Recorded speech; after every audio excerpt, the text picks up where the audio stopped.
Amalungiselelo okugcina ngaphambi kokuthi abafundi abangama431 baqale izivivinyo zabo.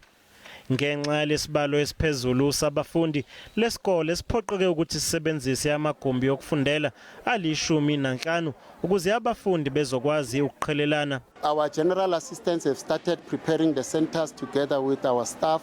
So classes are being cleaned, so stickers are being put on the desk so that tomorrow it's ready. Umnyango wemfundo eGauteng uthi wandise izikhungo zokubhala ngokuhambisana nemigomo ye-COVID-19. We're talking about 1,800 venues. In addition, when you look at the previous numbers, we were sitting at about 1,200. So the COVID-19 protocols will be observed. We are mindful of physical distancing. That's why we're in a school.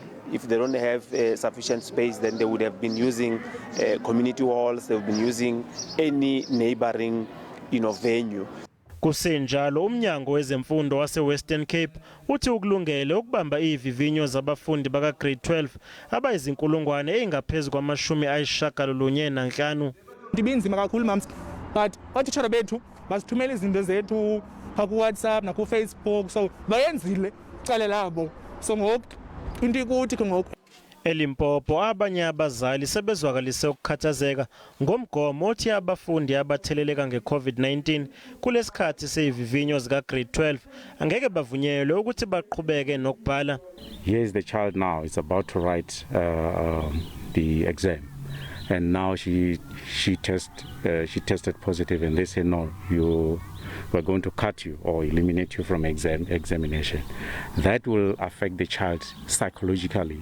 Lesifundazwe sithemba ukuthi sizokwazi ukukhuphula izinga labafundi abaphumelela umatikuletsheni.